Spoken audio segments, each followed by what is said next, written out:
Second year की कक्षा में आप सभी का स्वागत है। बिहारी टॉपिक चल रहा है हमारा।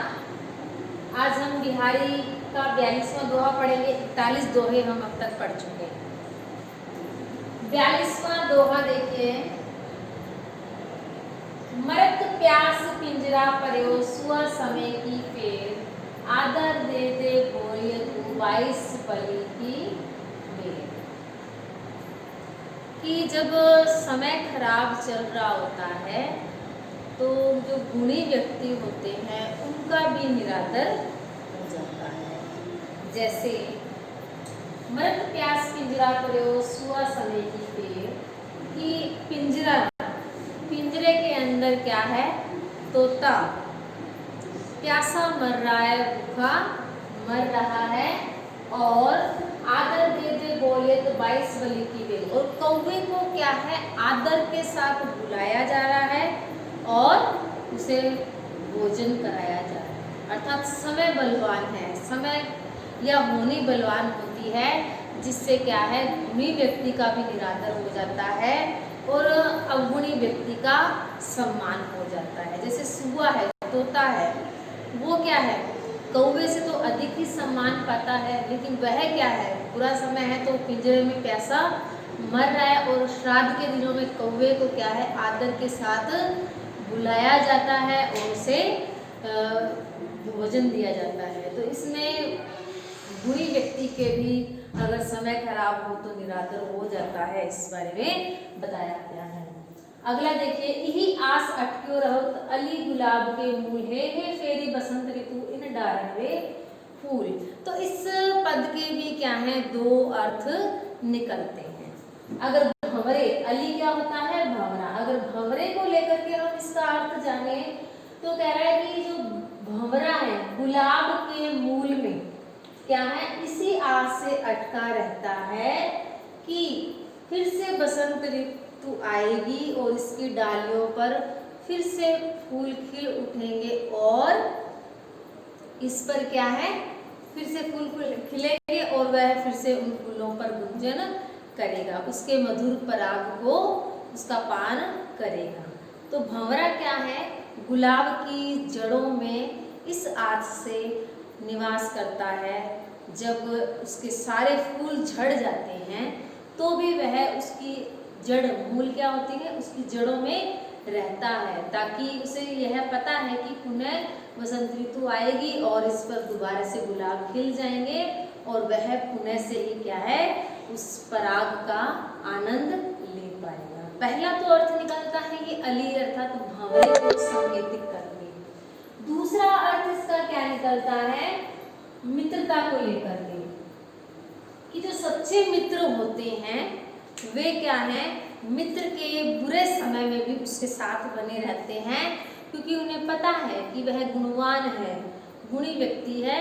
वह क्या है, एक बार बुरा समय आया है तो भले ही इसका पतन हो गया है, लेकिन यह अपने कौशल, अपने वैभव, अपने दम पर या अपनी योग्यता के अनुसार यह पुनः क्या है, उसी स्थान को प्राप्त कर लेगा और पुनः फिर क्या है, उसके साथ उसकी मित्रता उसी तरह बनी रहेगी। तो इसी आस के अंदर क्या है, जो सच्चे मित्र होते हैं वे बुरे समय में भी अपने मित्र का साथ नहीं छोड़ते हैं। अगला देखिए। कंचन तन धन बरन रहो रंग मीर रंग, जाने जात सबासी केसर लाई रंग। इसमें नायिका ने जो अपने शरीर पर बहुत सारे स्वर्णिम आभूषण धारण किए हुए हैं और तरह तरह के फूलों के आभूषण भी धारण किए हुए हैं और स्वर्णिम आभूषण भी धारण किए हुए हैं। तो स्वर्णिम आभा जो है उसके शरीर पर चमक रही है, तो पता ही नहीं लग रहा कि कहाँ नायिका का शरीर है और कहाँ उसके आभूषण है। तो जहाँ से उसके तन से केसर की खुशबू आती है, वहीं से पता लगता है कि इसका यहाँ पर अंग है। अगला देखिए।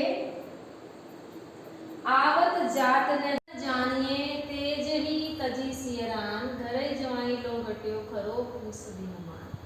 यहाँ पर पूस की रातें जो होती हैं, पूस के दिन जब आ जाते हैं, पूस का महीना जब आ जाता है तो उसका क्या प्रभाव पड़ता है उसके बारे में बताया गया है कि जब पूस का महीना आता है तो सूरज अपना तेज जो है वो त्याग देता है, उसका तेज जो है वो कम हो जाता है और ना तो उसके निकलने का पता लगता है और ना ही उसके अस्त होने का पता लगता है, क्योंकि पूस में क्या है, रातें बड़ी हो जाती हैं और दिन छोटे हो जाते हैं। तो पूस के महीने में दिन कब उगता है कब छिप जाता है पता ही नहीं चलता है, उसके सम्मान में, सूरज के सम्मान में कमी हो जाती है। उसकी पूस के महीने की जो तुलना है इन्होंने घर जवाई से की है। जैसे घर जवाई होता है उसका ससुराल में आना जाना लगा रहता है तो उसके मान सम्मान में भी कमी हो जाती है, तो पता ही नहीं लगता है कि जवाई कब आया और जवाई कब गया। तो जिस प्रकार पहले जवाई कभी कभी आते थे, सालों में आते थे, तो बहुत उसका आदर सम्मान होता था, गांव की स्त्रियों को इकट्ठा किया जाता था,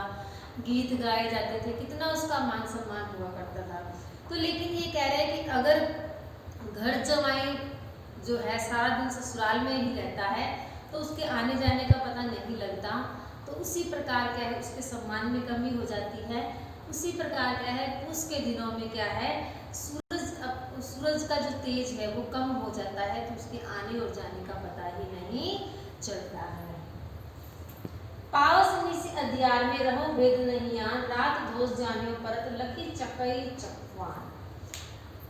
इसमें तो हमें बताया था कि पूस का महीना, यहाँ पर है पावस निसी, पावस यानी के वर्षा ऋतु, निसी का अर्थ होता है दिन, कि जो वर्षा ऋतु होती है उसमें क्या है दिन में भी अंधेरा आ जाता है, क्योंकि इतने काले घने बादल आसमान में छा जाते हैं वर्षा ऋतु में के दिनों में, तो दिन में भी अंधेरा छा जाता है, तो रात और दिन का भेद ही नहीं पता चलता है कि रात है कि दिन है। तो कैसे पता लगता है, रात दोष जानियो परत लखई चकई चकवान, रात और दिन का जो पता है केवल चकवा चकवी के माध्यम से ही पता चलता है। चकवा चकवी एक ऐसे पक्षी हैं जो दिन में तो एक साथ रहते हैं और रात होते ही बिछुड़ जाते हैं, तो वे बिछुड़ जाते हैं तो एक दूसरे से तो वो अपना एक स्वर निकालते हैं, रुदन स्वर निकालते हैं, जिससे पता लगता है, अर्थात रात के समय में चकवा चकवी जो है बोलने लग जाते हैं, तब पता लगता है कि चकवा चकवी बोल रहे हैं तो अब रात्रि